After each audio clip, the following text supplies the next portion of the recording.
What does it take to win? You know, at what cost? Who are you? Who do you want to be? Coming back to like your foundation again and again as things get challenging on the road. One of the things that we wanted to do in particular with season 2 is just have like, on the personal level, also explore the reconnection of Shawna and Mia. One of the interesting parts of the show is just kind of watching this friendship reform, and we got to explore a lot of that with their dynamic this season. These two girls at their core really need each other to succeed, despite thinking that they can do it on their own. They really need each other to have each other's backs. They don't trust each other. Yeah. There's like, Shawna violated Mia's trust and her confidence. Mia was already shaky about pursuing this journey, and then just as she started to love it, Shawna, in a selfish moment, decided to try to get her own moment. And you can't do that in a group. And Shawna has to understand that, and they have to rebuild their trust and rebuild their connection, and also find common ground in what they're looking for as a group out of this industry. And they're not on the same page about that yet. Trust is literally the biggest thing. And I don't know that they're completely aligned. I think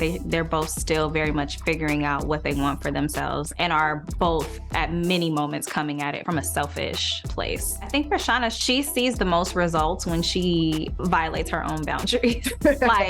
And I think that's really challenging for her. There's no money that's coming along with it, but there's attention, and that's something that she wasn't getting when we first met her. You know, she had 13 likes on her like mask videos, but now people are paying attention to her. But yeah, something that she still goes back and forth about. And she's hypercritical of everything and everyone around her. She has so much to say, and she has so much respect for rap and hip hop. And in some ways, it makes her a bit pretentious, and she has to do a couple lessons in humility. Not in the way that she does during the show, but I think that she just needs to go on a journey to understand like her hostility, especially if she finds herself willing to become the very thing that she criticizes.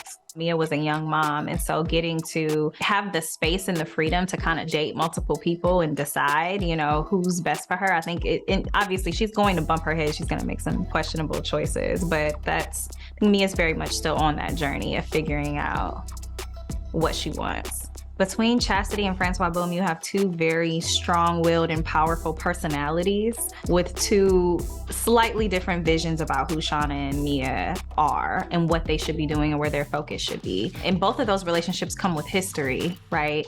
And so I think there's history on Shawna's end, there's history on Mia's end, and it's just kind of like, whose vision do you trust the most? And also, who do you trust to like have your back and stick it out with you? And then also, where are you headed? So, I mean, it's tough. It's really tough. And I think even as writers, when we're talking about like, who do you go with, Francois Boom versus Chasity, we're torn in the room. Do you have an opinion? Do I have an opinion about who to go with? Who you would have handle your career? Francois Boom, easily, hands down. And then I hear a lot of people say they don't trust him at all. Management.